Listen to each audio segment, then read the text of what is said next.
Hi, welcome to Planetary Calendars Astro Portraits. I'm Ralph Dimitrios, one of the astrologers. The portrait this week is of the singer-songwriter Billy Joel, a Taurian, very much a Taurian.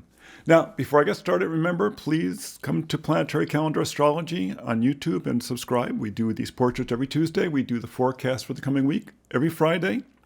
When you subscribe, if you push that little bell, you get reminded when the forecasts come up so that you know what's going on. So let's talk about Billy. Born May 9th, 1949 at 9:30 a.m. Eastern Daylight Time in the Bronx, New York. Of course, he's born in New York. One of his most famous songs is related to New York City, and which doesn't surprise me at all because New York City is a Cancer city. It's founded in Cancer. Home, big, crusty walls, really seems crusty on the outside. But once you get there, people are really nice, right? He has Cancer rising, 15 degrees Cancer rising. Pallas Athena, skill set at 13 degrees Cancer rising, conjunct the star Sirius. Right, one of the royal stars and the patron saint star, you might say, or patron star of the United States, which was founded when the sun was conjunct Sirius at 13 degrees Cancer on July 4th. Okay, so he's the quintessential New Yorker. He's just the quintessential New Yorker. Of course, he's born with the sun in Taurus, like I said. Taurus is the classic sign for the musician. It's the voice. And if you look at him, you could swear his neck is like, Taurian. He looks like a bull. If you ever see him on the street, he walks like a bull. He's got that real solid. He also has the Mars in Taurus and Venus in Taurus. Now, Mars in Taurus is interesting because it gives a lot of physical endurance. And we just did the chart for Celine Dion, who's in Aries, the sign before, but she has Mars in Taurus. And once again, it gives a lot of energy for the voice, which, he's been a singer. He was in a piano bar, among other things. He's been singing for years. It's very important to have a strong voice and a lot of endurance. But the Venus is in Taurus. That's Venus's ruling sign. It's the feminine ruling sign. So it's a very, very, very strong Venus. She's in rulership, and she's close to the sun. The sun's at 18 degrees, Venus is at 24 degrees.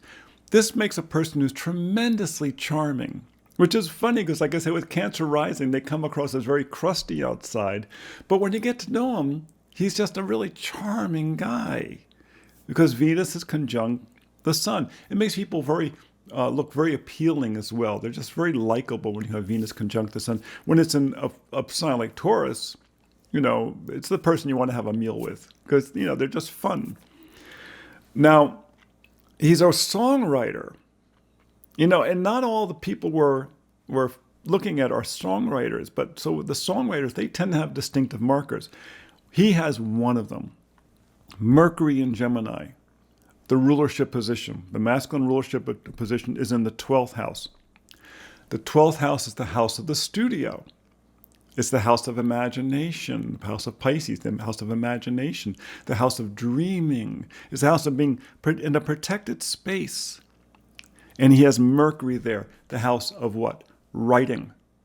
He does great music, of course, but he also writes great lyrics in the 12th house. He also has Uranus there, which is interesting.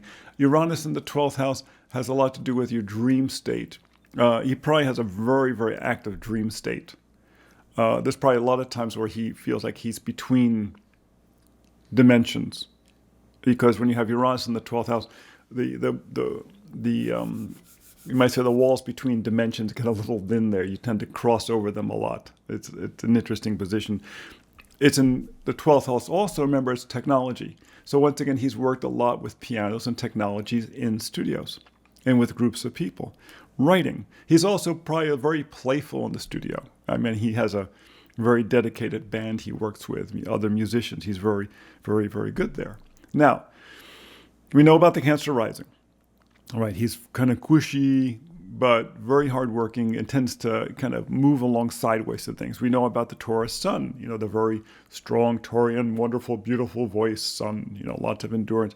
In the 11th house, the house that relates to community, which means he likes being out among people. It's also he likes to make money from that area. Where's his moon?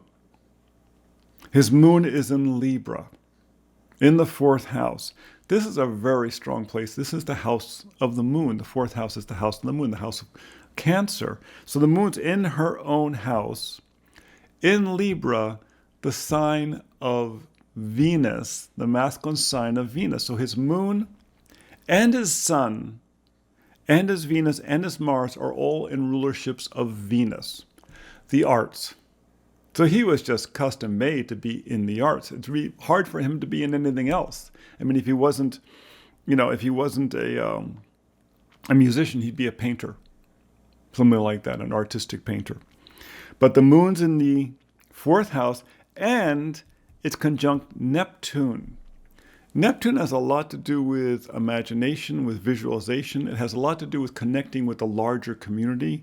So in the fourth house, he works very well in harmony with other people, working ideas out. And his life in the home contributes a lot to his ability to be creative. And the moon is a very important part of creativity.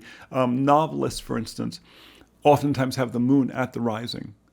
That ability to bring that emotional energy to their work is very important. Now, what's funny is one thing he does not have a huge amount of is water. And as we've been doing a lot of these portraits, we've been seeing a lot of water in the charts. He has the Cancer rising, a very watery position. He has the moon in the fourth house, which is implied water, right? But he doesn't have a lot of water in his chart. There's no Pisces there. There's no Scorpio, important Scorpio in his chart. That he has his midheaven in Pisces. And that's significant. Among the ancient astrologers, they often felt that the four most important points were the sun, the moon, the rising, and the midheaven. Now, that's a little misogynistic because the midheaven a lot has to do with your career in the outside world. What's funny is that it's seen as a masculine point, even though it was always associated basically to Saturn. But that's not entirely true because the midheaven can appear we use whole sign houses. I have to preface that. We use whole sign houses. When you use whole sign houses, the midheaven can appear in the 9th, 10th, or 11th houses normally. It can, at certain latitudes, high latitudes, it can go outside of there. But 9th, 10th, and 11th houses. So 9th house is what? It's your knowledge base. So it's people who make their business from their knowledge or from travel, right? 10th house is they are focused on their career, on their reputation. 11th house is about being part of their community. So basically, oftentimes the 11th house is where people make a lot of their money. Because, the idea that's not what you know, but who you know that makes you money. 9th house, when you're in college, you don't make money. It's when you get out into the community after establishing your reputation that you make your money. 9th, 10th, 11th houses, that's the journey. What's interesting, he has his midheaven in the 9th house. So did Celine Dion. They see their career as being instructive, as being a way to expand their knowledge, as a way to expand their horizons. It wasn't always just about their reputation. It was about expanding his horizons. And it's in Pisces, so expanding his creative horizons, his spiritual horizons. You have to go back and you have to look at the Jupiter, right? Because you're looking at Pisces. And when you look at its Jupiter, it's in the 8th house, in Aquarius. Interesting. Jupiter in Aquarius in the 8th house. I can't think of any position that's more global thinking than Jupiter in Aquarius. Aquarius is, the bigger community. Jupiter is about travel. The thing that really enticed him was the ability to travel to foreign lands. I'm sure he's traveled all over the world because when you do concerts, when you perform at his level, you perform all over the world. I'm sure there's not that many major countries he has not performed in. That was a really important thing to him. Now, it's interesting. I know that his father lived in Austria. He sings about that. The Jupiter distant away, it's actually square his Mars from Aquarius to Mars, may talk about that distancing. The midheaven in Pisces, Pisces oftentimes relates to the yearning for that which is beyond. In the ninth house, it could relate to imagining his father in a foreign land.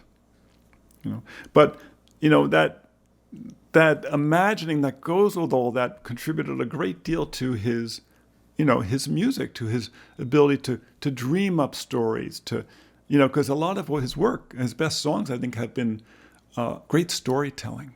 It's been one of the great intrigues of his, intriguing things of his music has been his storytelling. So here you have this Taurian with very strong Taurus, Sun, Venus, Mars, very strong Taurus that likes being part of the community. You have the Mercury and Uranus in the 12th house, a natural-born writer, someone who loves to work out the ideas in that secluded space. I think it's very funny that he has Mercury in the 12th house. The 12th house a lot of times relates to the community, or to the studio, but it also relates to like places like bars, places that are refuges, from the world. And of course, one of his most famous songs is Piano Man, of him working in a bar, playing music in a bar. What's very funny while writing is I lived in New York, and I knew someone who did a lot of work for him on his house. And they said when they would go to his house, there would be his piano, and all around the piano were empty beer cans. Because apparently while he was working, he would just drink beer one after the other while he was playing and composing, which is very much Mercury in the 12th house in Gemini. It's like, have another sip of something and kind of get to the next level. I understand that when I'm doing my work, I always seem to have a cup of coffee nearby, that when I need to think, I pick up my coffee and have a sip, and then I go on to the next step. Even when we go out filming, when we do our TV shows, I always bring a cup of coffee along. So when I need a mental break, that gives me a chance to grab a cup of coffee and sip and think, that little pause. Interestingly, he has Leo in the second house. So once again, the desire to have, serious possessions, and he's a very, very successful man, of course. And he has Pluto, Ceres, and Saturn there in Leo. And Saturn's at 29 degrees Leo, right at Regulus. So it shows innately very strong natural talents. He's extremely talented on the piano. He's a formerly, trained piano player. But it's also, he had the natural gifts for that. He had the structure for that. But then he also put the hard work into developing it. The Saturn there. The Pluto there is kind of an obsessive quality. Then you have the Moon in the 4th house, a very strong home life. One that at times could be contentious because it's Libra and Neptune's there. So there's a certain sense of loss, of distance. His father lived in a foreign land. What's interesting, he has the part of fortune and Chiron in the 6th house, which is weird. Normally you'd say a part of fortune in the 6th house, he should have been in the health fields. But part of fortune in the 6th house would also mean you're in some type of service field. Well, like I said, one of his most famous songs is The Piano Man, which, he was basically, the guy who plays in the piano bar, while people come in and drink and they chat and they put, glasses down on your piano and they put money in the jar. And it's very much kind of a service position, but it's in Sagittarius, and it's by Chiron and Vesta. And there's a certain, you're lifting people's spirits. Your job is to lift people's spirits. That's what Sagittarius does. It lifts your spirits by letting you see the wider world. So doing that, Sagittarius, while traveling, that's how he made his money. And by telling stories. And Vertex is there. Vertex is what's called a fate point. There was something fated about him becoming a storyteller. Remember, this is a Taurian. This is not a Pisces. This is not, a Sagittarian. This is a Taurian. They look for the steady path. They like to plod a little bit. They like to work their way along it. and they like to be comfortable. And whenever they pick up any new job, the first thing they want to know is, how many days do I get off? It's like, it's not a bad thing. They just have a good sense of how to create their well-being. And so he saw himself very much as a working man, but as a storyteller, as someone whose job was to lift people's spirits. That's kind of cool, I think. That's kind of cool, the storyteller. And the Jupiter in the 8th house, well, it's interesting. That has a lot to do with managing group resources. 8th house is always about managing group resources. And he thinks on a global scale. How did his stories tell the place of where he comes from? His, New York state of mind. Telling people the story of the place he comes from. Cancer rising, where I come from. Listen to my songs and you'll understand what New York is about, what my home is about.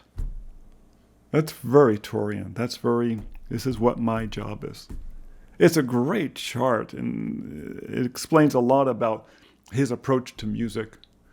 It's funny. There's been a number of feuds he's had with people, and he's never really worried about it very much. And he's still been his feisty Cancerian self. But the reason is, he has nothing up in the 10th house, really. There's the North Node in the 10th house. The idea of reputation. The reputation doesn't matter as much to him. The 11th house matters. His community, the people he knows, and the money he earns. That matters to him. The 9th house matters. His ability to travel and to share ideas with the outer world. That matters. The reputation, it's like in between there. It's not a focus of his. It's just not what he cares about. He cares about the other stuff. So that's Billy Joel, a fascinating chart, part of our music series. I hope you found him interesting. I found the chart fascinating. Come see us every Tuesday at Planetary Calendar Astrology when we post the new portraits, and please come see us on Fridays when we post the forecast for the coming week.